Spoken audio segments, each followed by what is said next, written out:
Of spirituality അല്ലെങ്കിൽ ആധ്യാത്മികതയുടെ കുറവ്, ആത്മീയതയുടെ കുറവ്, ആത്മീയ അടിസ്ഥാനത്തിന്റെ കുറവ് മൂന്നാമത്തെ കാരണമായി അദ്ദേഹം ചൂണ്ടിക്കാണിക്കുന്നു. ആത്മീയ വിദ്യാഭ്യാസത്തിന്റെ കുറവ്. നോക്കൂ, ഒന്നാമത്തത് സാമ്പത്തികപരമായ പിന്നോക്കാവസ്ഥ. ഹിന്ദു സമുദായത്തിനിടയിൽ ഒരുപാട് സ്കൂളുകളില്ല, കോളേജുകളില്ല, ഹോസ്റ്റലുകളില്ല, ഹോസ്പിറ്റലുകളില്ല, സ്വത്തില്ല, സ്ഥലമില്ല, വിദേശത്ത് നിന്ന് പണമയക്കാൻ ആളുകളില്ല. അതുകൊണ്ട് തന്നെ സാമ്പത്തികമായി പിന്നോക്കാവസ്ഥയിലാണ് ഭൂരിഭാഗം ഹിന്ദുക്കളും. അതാണ് ഒരു കാരണം. രണ്ടാമത്തതായി ചൂണ്ടിക്കാണിക്കുന്നത് സാമൂഹികപരമായ അസമത്വം, സാമൂഹികപരമായ പിന്നോക്കാവസ്ഥ, സാമൂഹിക അനൈക്യം. വിശ്വസിച്ച് നമ്മുടെ കാര്യങ്ങൾ മറ്റൊരാളോട് പറയാൻ പറ്റുന്നില്ല. പറഞ്ഞു കഴിഞ്ഞാൽ പത്രത്തിൽ കൊടുത്ത് നടക്കാം, പിറ്റേ ദിവസം എന്ത് ചെയ്യും? കംപ്ലീറ്റ് അറിയേണ്ട അടുത്തല്ല അറിയും. ഒരുത്തൻ രക്ഷപ്പെടുന്ന മറ്റൊരുത്തിന് ഇഷ്ടമല്ല. അത് തന്നെ ഈ ഒരു സാമൂഹികപരമായ അനൈക്യമാണ് മറ്റൊരു കാരണം. നമുക്ക് നമ്മുടെ വിഷമങ്ങൾ, നമ്മുടെ പ്രശ്നങ്ങൾ നമുക്ക് ആരോടും പറയാൻ സാധിക്കുന്നില്ല. ഈവൻ നമ്മുടെ അച്ഛനോടും അമ്മയോടും പോലും പറയാൻ സാധിക്കുന്നില്ല.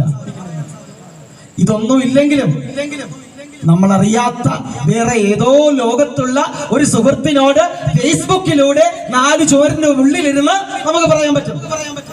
പക്ഷെ നമ്മുടെ കുടുംബത്തിനോട്, നമ്മുടെ അച്ഛനോട്, നമ്മുടെ അമ്മയോട് നമുക്ക് പറയാൻ സാധിക്കുന്നില്ല. നമ്മുടെ മാത്രം പ്രശ്നമല്ല, അച്ഛന്റെയും അമ്മയുടെയും കൂടി പ്രശ്നമാണിത്. മൂന്നാമത്തെ ഘടകം, മൂന്നാമത്തെ കാരണത്തിലേക്ക് പോകാം. മൂന്നാമത്തെ കാരണമെന്ന് സൂചിപ്പിക്കുന്നത് ആത്മീയപരമായ അടിത്തറയില്ല. നോക്കൂ, ക്രിസ്ത്യൻ സമുദായത്തിലും അതുപോലെ തന്നെ ഇസ്ലാം മതത്തിലും സമുദായത്തിലും ഏകദേശം 7-8 വയസ്സാകുമ്പോ തന്നെ മദ്രസയിലേക്കും ഓത്തുപള്ളിയിലേക്കും ഒക്കെ ബൈബിളും ഖുറാനും ഒക്കെ പഠിക്കാൻ വേണ്ടി പോകും. ആഴ്ചയിൽ ഒരു ദിവസം 1 മണിക്കൂർ വെച്ച് ഏകദേശം 15 വർഷം, 1 മാസം അല്ലെങ്കിൽ 1 വർഷം അല്ലെങ്കിൽ വർഷങ്ങളോളം. 1 വർഷം എന്ന് പറയുമ്പോൾ ഏകദേശം 52 ആഴ്ചകൾ, 1 മണിക്കൂർ വെച്ച് 15 വർഷം ബൈബിളിനെ കുറിച്ചും അല്ലെങ്കിൽ മതഗ്രന്ഥങ്ങളെ കുറിച്ച്, അമ്മയെ കുറിച്ച്, അച്ഛനെ കുറിച്ച്, സ്നേഹത്തിനെ കുറിച്ച്, സഹോദര്യത്തെ കുറിച്ച്, സൗഹാർദ്ദത്തെ കുറിച്ച്, മനുഷ്യനെ കുറിച്ച് ഒക്കെ ചിന്തിക്കാൻ പഠിപ്പിക്കുന്ന മതപാഠശാലകളിലാണ് അവർ വളരുന്നത്. ഇതാണ് അവരുടെ ആത്മീയ അടിത്തറ. ഇത് ഹിന്ദുക്കൾക്കില്ല. ചെറിയ കാര്യങ്ങൾ വരുമ്പോൾ അതിൽ തളർന്നു പോകുന്നു. മാനസികമായിട്ട് വികാസം ഉണ്ടാകുന്നില്ല കുട്ടികൾക്ക്. ആത്മീയപരമായ അടിത്തറ ഇല്ല എന്നുള്ളതാണ് ഇതിന്റെ കാരണമെന്ന് ഡോക്ടർ സിബി മാത്യൂസ് മലയാളി ഇങ്ങനെ മരിക്കണമോ എന്ന പുസ്തകത്തിലൂടെ ചൂണ്ടിക്കാണിക്കുന്നു. അപ്പൊ ഞാൻ പറഞ്ഞു വന്നത്, ക്ഷേത്രങ്ങൾ എന്ന് പറയുന്നത് അറിവിന്റെ കേന്ദ്രങ്ങൾ കൂടി ആയിരിക്കണം. ആഴ്ചയിൽ 1 ദിവസമെങ്കിലും മതപാഠശാലകൾ പ്രവർത്തിച്ചിരിക്കണം. ഭഗവത്ഗീതയിലെ 1 ശ്ലോകമെങ്കിലും കുട്ടികൾക്ക് ചൊല്ലുവാൻ അറിഞ്ഞിരിക്കണം. ഗീത പഠിപ്പിക്കുന്നത് ഒരിക്കലും വർഗീയതയല്ല, ജീവിതമാണ് പഠിക്കേണ്ടത്, ജീവിക്കാനാണ് പഠിക്കേണ്ടത്. അപ്പോൾ ക്ഷേത്രങ്ങൾ ഒരു കാലഘട്ടത്തിൽ അറിവിന്റെ കേന്ദ്രമായിരുന്നു. അതാണ് ഞാൻ തുടക്കത്തിൽ പറഞ്ഞ ഭാരതം എന്ന് പറയുന്ന പേര്. അറിവിന്റെ നാടാണ്, പ്രകാശത്തിന്റെ അറിവിന്റെ നാടാണ് ഭാരതം. നളന്തയും തക്ഷശിലയും ഒക്കെ ഇവിടെ വരുന്നതിന് മുമ്പേ പുറം രാഷ്ട്രങ്ങളിലുള്ളവർ ഇവിടുത്തെ സംസ്കാരം പഠിക്കാൻ ഇവിടേക്ക് വന്നിരുന്നു. ചൈനയിൽ ഒരു ചൊല്ലുണ്ട്, ഈ ജന്മത്തിൽ നീ എന്തെങ്കിലും നന്മ ചെയ്തിട്ടുണ്ടെങ്കിൽ അടുത്ത ജന്മം പുണ്യപുരാണ പവിത്രമായ ഭാരതത്തിന്റെ ഗംഗാതീരങ്ങളിൽ നീ പുനർജനിക്കുമെന്ന്. അപ്പൊ അത്ര മഹത്തരമാണ് നമ്മുടെ ഭാരതം. അപ്പോൾ ക്ഷേത്രങ്ങൾ എന്ന് പറയുന്നത് അറിവിന്റെ കേന്ദ്രങ്ങളായിരിക്കണം. അപ്പോൾ അതാണ് ജ്ഞാനയോഗം, ഭക്തിയോഗം, കർമ്മയോഗം, മൂന്നാമത്തെ ജ്ഞാനയോഗം. അടുത്തത് ഏറ്റവും അവസാനത്തേത്, 4-മത്തേത് രാജയോഗം. ഇത് നമ്മുടെ കരങ്ങളിലാണ്, നമ്മുടെ കൈകളിലാണ്.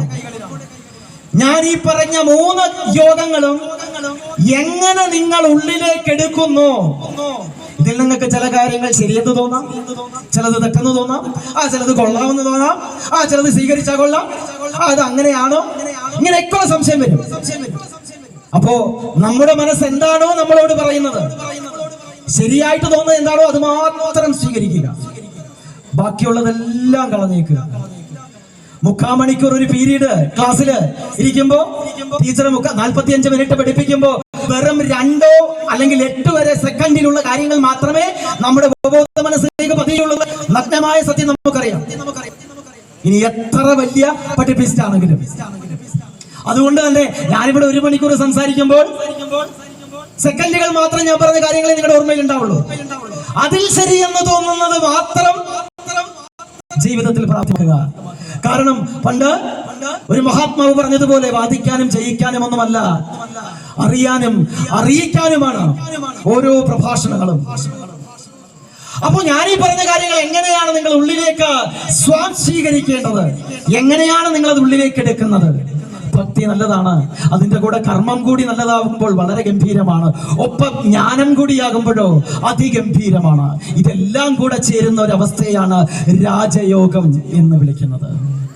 അതെങ്ങനെ ഉള്ളിലേക്ക് എടുക്കുന്നു? The act of drinking, the act of living എന്നൊക്കെ നമുക്ക് പറയാം. അതിനെയാണ് രാജയോഗം എന്ന് വിളിക്കുന്നത്. അതിനെ മറ്റൊരു പേര് കൂടിയുണ്ട്, ധ്യാനയോഗം എന്ന് കൂടി പറയുന്നുണ്ട്. അപ്പൊ ഇങ്ങനെ ആയിരിക്കണം ഒരു ക്ഷേത്രം. പറഞ്ഞോ, എന്താണ് ക്ഷേത്രം?